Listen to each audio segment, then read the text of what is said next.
Mu gitondo cyo kuri uyu wa kabiri ibisasu byakomeje kumvikana cyane mu burasirazuba bwa Kongo mu mujyi wa Goma, aho ibisasu by'imbunda ntoya ndetse n'imbunda nini byakomeje kumvikana.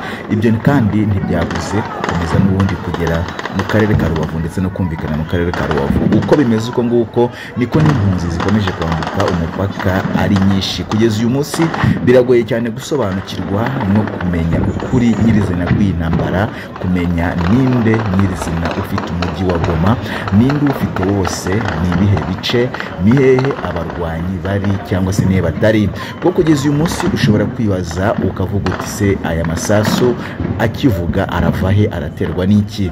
Rero ibi byose abazi amakuru nyine yabyo cyangwa se ababirimo nibo babifitiye amakuru ahagije ku buryo bwose budasanzwe.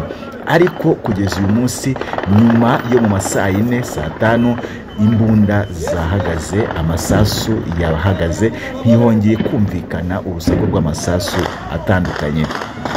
Biragaragara ko umujyi wa Rubavu abantu batangiye kongera gusubiza agatima impembero ndetse bakumva ko ubuzima bushobora kuba bwagaruka, ariko nanone ntabwo abantu bakirara cyane, abantu bari maso. Ariko ubuyobozi bw'ingabo z'u Rwanda nabwo butubereye maso 100%, cyane cyane ko hari ubwirinzi bukomeye mubwire bw'igisirikare cy'u Rwanda burinze imbibi z'igisirikare cy'u Rwanda, imbibi z'igihugu cy'u Rwanda, imbibi z'u Rwanda. Ubwo bwirinzi burinze abanyarwanda ku buryo bwose bushoboka.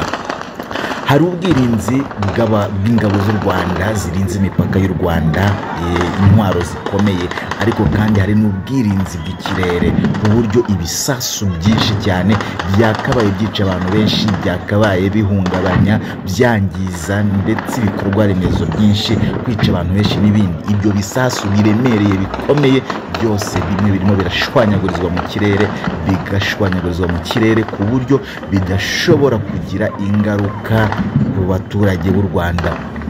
Ahangaha niho bikwerekera igihugu kiri charismatique, igihugu gifite abarinde bari charismatique, gifite ubuyobozi bukomeye nuko bashaka bakora uburyo bwose bwarengera abaturage.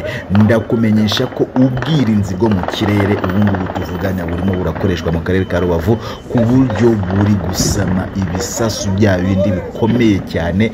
Ushobora kuba uri kumva hari amasasu yishe yakomerekeje n'iki, ariko kenshi niyama ntabwo ubwirinzi bwayafatira rimwe yose, ariko byibura 90% y'ibisasu biri guterwa cyangwa biri guterwa byaterwaga mu karere ka Rubavu, 90% byose byagiye bifatirwa bikaraswa cyangwa se bikaturikirizwa hejuru bitaragera hasi ngo bigire abo byica.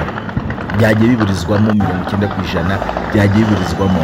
U Rwanda rwacu rufite tekinoloji, rufite urwego kabisa rwa tekinoloji kabisa, ikoranabuhanga ryo turyibitseho mu buryo bw'urwego bw'igisirikare, kuko hari abatipe bibereye ku burinzi bw'ikoranabuhanga, bibereye ku burinzi kabisa, bari kureba, bari tayari ku mipaka, bari kanuye kabisa umugani w'abarundi, ku buryo nta muntu n'umwe ubaho, nta na metero n'imwe ishobora kurengwaho n'umwanzi ahangaha mu Rwanda.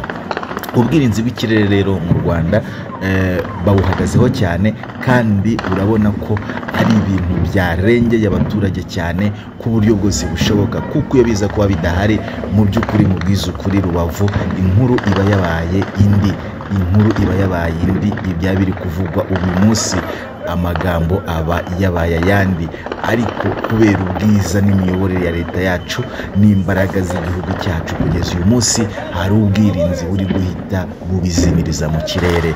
Bya bisasu binini, amabomba, amaroketi, n'ibintu nk'ibyo, hari abahungu b'abasore beza. Urabona nk'iki gifaru, ibi birimo birerekeza ni hano kuri Petite neza, ni ukuvuga ngo biri tayari bivuga ngo nihagira n'utera metero imwe birahita birangira. Rero ni ukuvuga ngo u Rwanda ntabwo rwicaye ebana ni tayari kabisa, ibintu byose ni tayari.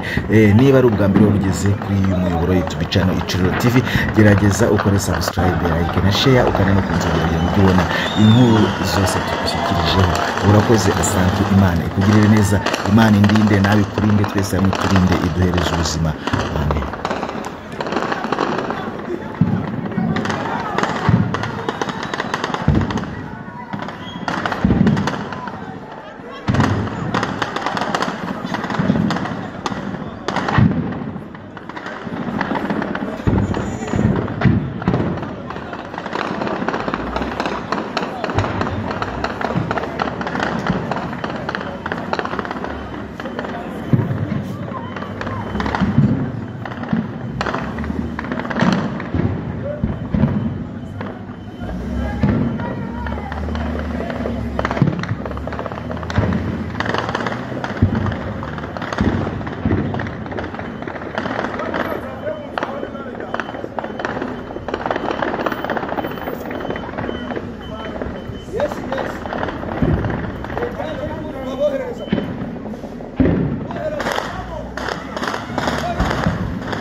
Ariko